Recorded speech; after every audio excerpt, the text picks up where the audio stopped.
ಧೋನಿ ಮತ್ತು C S K ಸಂಬಂಧದಲ್ಲಿ ದೊಡ್ಡ ಬಿರುಕು ಬಿಟ್ಟಿದೆಯಾ? ಚೆನ್ನೈ ಸೂಪರ್ ಕಿಂಗ್ಸ್ ತುಂಬ ಕಾಲ ತುಂಬ ದೊಡ್ಡ ಮಟ್ಟದಲ್ಲಿ ಅನೇಕ ಟ್ರೋಫಿಗಳನ್ನು ಗೆದ್ದಂಥ ತಂಡ, ಒಮ್ಮೆ ಬ್ಯಾನ್ ಆಗಿದ್ದ ತಂಡ ಕೂಡ ಹೌದು ಸಿ ಎಸ್ ಕೆ. ಇಲ್ಲೇನೋ ಮ್ಯಾಚ್ ಫಿಕ್ಸಿಂಗ್ ನಡೆದಿದೆ, ಒಂದಷ್ಟು ಅವ್ಯವಹಾರಗಳಾಗಿದೆ, ಮೋಸ ನಡೆದಿದೆ, ಹಣಕಾಸಿನ ಎಲ್ಲ ಆಗಿದೆ, ಬ್ಯಾನ್ ಕೂಡ ಆಗಿತ್ತು. ಇದೀಗ ಏನಾಗಿದೆ, ಲಾಸ್ಟ್ ಸೀಸನಲ್ಲಿ ನಾವು ಚೆಕ್ ಮಾಡ್ಕೊಂಬಿಟ್ಟಾಗ ಧೋನಿಯನ್ನು ಇಡೀ ಸಿ ಎಸ್ ಕೆ ಸರಿಯಾಗಿ ನಡೆಸ್ಕೊಂಡಿರಲಿಲ್ಲ. ಗೊತ್ತಿರ್ತಕ್ಕಂಥ ವಿಚಾರ. ಒಂದು ಮ್ಯಾಚು ಆಡಿಸ್ಲಿಲ್ಲ ಅನಿಸುತ್ತೆ, ಒಂದು ಮ್ಯಾಚ್ ಕೂಡ ಆಡಿಸ್ತಿಲ್ಲ ಧೋನಿಗೆ ಈ ಒಂದು ಮ್ಯಾಚಲ್ಲಿ ಅಥವಾ ಸೀಸನ್ನಲ್ಲಿ, ಕಳೆದ ಬಾರಿಯ ಸೀಸನ್ನಲ್ಲಿ ಅಂತ. ಸೊ ಇಂಥ ಯಾಕೆ ಪ್ರತಿ ಸಲ ಧೋನಿ ಸ್ಟೇಡಿಯಮ್ಗೆ ಬರೋದು? ಇವತ್ತು ಆಡಿಸ್ತಾರೆ, ನಾಳೆ ಆಡಿಸ್ತಾರೆ, ಇನ್ನೊಂದು ಮ್ಯಾಚಲ್ಲಿ ಆಡಿಸ್ಬಿಡ್ತಾರೆ, ಗ್ಯಾರಂಟಿ ಆಡಿಸ್ತಾರೆ, 5th ಡೌನ್ ಆದರೂ ಕಳಿಸ್ತಾರೆ, 4th ಡೌನ್ ಆದರೂ ಕಳಿಸ್ತಾರೆ. ಹಾಗೆಲ್ಲ ಮಾಡಲ್ಲ. ಹೇಳ್ಕೊಂಡು ಧೋನಿ ಕಿಟ್ಟನ್ನು ಹೊತ್ಕೊಂಡು ಬೇರೆ ಬೇರೆ ಸ್ಟೇಡಿಯಮ್ಗಳಿಗೆ ವಿಮಾನಗಳಲ್ಲಿ ಹಾರಿದ್ದೇ ಬಂತು. ಧೋನಿನ ಆಡಿಸ್ಲೇ ಇಲ್ಲ. ಈಗೆಲ್ಲ ಚೆಕ್ ಮಾಡ್ಕೊಂಡು ಈಗೇನಾಗಿದೆ ಅಂದರೆ ಸಿ ಎಸ್ ಕೆಗೂ ಧೋನಿಗೂ ಅಷ್ಟಕ್ಕಷ್ಟೇ ಸಂಬಂಧ ಇದೆ ಅಂತ. ಸಿ ಎಸ್ ಕೆ ಷೇರು ವಿಚಾರ ಇದೆಯಲ್ಲ, ಇದರಲ್ಲಿ ಧೋನಿ ಮತ್ತು ಮ್ಯಾನೇಜ್ಮೆಂಟ್ನ ನಡುವೆ ದೊಡ್ಡ ಭಿನ್ನಮತ ಕಾಣಿಸ್ಕೊಂಡಿದೆ.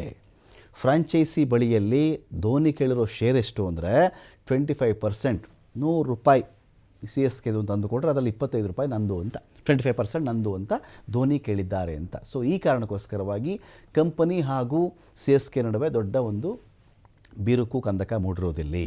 ಧೋನಿಗೇನೆಂದರೆ ಸಿ ಎಸ್ ಕೆ ನಾನು ಇಷ್ಟೆಲ್ಲ ಮಾಡಿದ್ದೀನಿ, ಇಷ್ಟು ವರ್ಷ ನಾನು ಈ ಬ್ರ್ಯಾಂಡ್ ಬಿಲ್ಡಿಂಗ್ಗೆ ನಾನು ಕೂಡ ನನ್ನ ಶ್ರಮ ಇದೆ, ನನ್ನ ಬೆವರು ಇದೆ, ನಾನು ಇಲ್ಲಿ ಕಷ್ಟಪಟ್ಟಿದ್ದೀನಿ. ನಾನು ₹25 ನಾನು ಕೊಟ್ಟುಬಿಟ್ರೆ ₹100ನಲ್ಲಿ ಇವರೇನು ಕಳ್ಕೊಳ್ಳಲ್ಲ.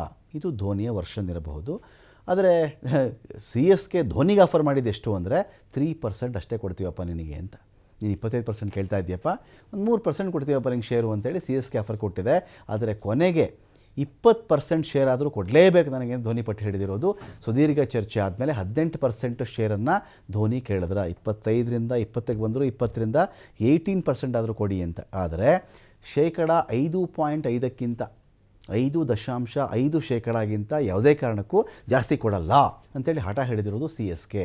ಸೊ ಈ ಶೇರು ಹಂಚಿಕೆ ವಿಚಾರದಲ್ಲಿ ಸಮ್ಟೈಮ್ಸ್ ಏನಾಗುತ್ತೆ ನೋಡಿ ನಿಮಗೆ, ಧೋನಿಯಿಂದ ಸಿ ಎಸ್ ಕೆ ಅಂದರೆ ಅದರ ಬ್ರ್ಯಾಂಡ್ ವ್ಯಾಲ್ಯೂ, ಅದಕ್ಕೊಂದು ಜನಪ್ರಿಯತೆ, ಜನ ಸ್ಟೇಡಿಯಮಿಗೆ ಬರೋದು, ಮ್ಯಾಚ್ ನೋಡೋಕ್ಕೆ ಬರೋದು. ಮ್ಯಾಚ್ ಒಂದು ಭಾಗ, ಧೋನಿ ನೋಡೋಕ್ಕೆ ನಾವು ಬರ್ತೀವಿ ಅಂತಾರೆ. ಸಪೋಸ್ RCB ಒಂದು ಎಕ್ಸಾಂಪಲ್ಗೆ ಹೇಳ್ತಾ ಇದ್ದೀನಿ. RCBನಲ್ಲಿ ಯಾರು ನೋಡೋಕ್ಕೆ ಮ್ಯಾಚ್ ನೋಡೋಕ್ಕೆ ಯಾರು ಬರ್ತಾ ಇದ್ದಾರೆ?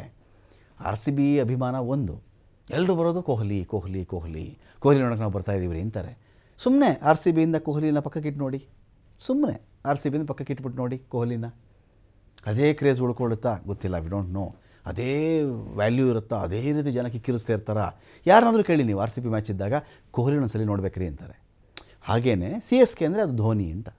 ಸೊ ಈ ವಿಚಾರ ಧೋನಿ ಡಿಮ್ಯಾಂಡ್ ಮಾಡಿರಬಹುದು. ಅದರ 5.5%ಗಿಂತ ಜಾಸ್ತಿ ಕೊಡಲ್ಲ ಅಂತ, ಧೋನಿ 18% ಆದರೂ ಕೊಡಬೇಕು ಅಂತ. ಸೊ ಈ ಮೌಖಿಕ ಮಾತುಕತೆ ಒಂದು ಕಡೆ ವಿಫಲವಾಗಿಬಿಟ್ಟಿದೆ. ಮುಂದೇನು? ಈ ಫ್ರಾಂಚೈಸಿನೇ ಬಿಟ್ಟುಬಿಟ್ಟು ಧೋನಿ ಆಚೆ ಬರ್ತಾರಾ? ಆಚೆ ಬಂದರೆ ಯಾವ ತಂಡ ಕೊಂಡ್ಕೊಳ್ಳುತ್ತೆ ಧೋನಿಯನ್ನು? ಕಳೆದ ಬಾರಿಯೇ ಧೋನಿಯನ್ನು ತುಂಬ ಕೆಟ್ಟದಾಗಿ ನಡೆಸ್ಕೊಂಡಿದೆ ಅಂತ ಕಾಣಿಸುತ್ತೆ ಸಿ ಎಸ್ ಕೆ. ಇರಲಿ, ಇದೇ ಕಾರಣಕ್ಕೆ 18 ವರ್ಷಗಳ ಸಂಬಂಧ ಇದೀಗ ಮುರಿದು ಬೀಳುತ್ತಾ ಅಂತ ಕೂಡ ಒಂದು ಪ್ರಶ್ನೆ ಇಲ್ಲಿದೆ.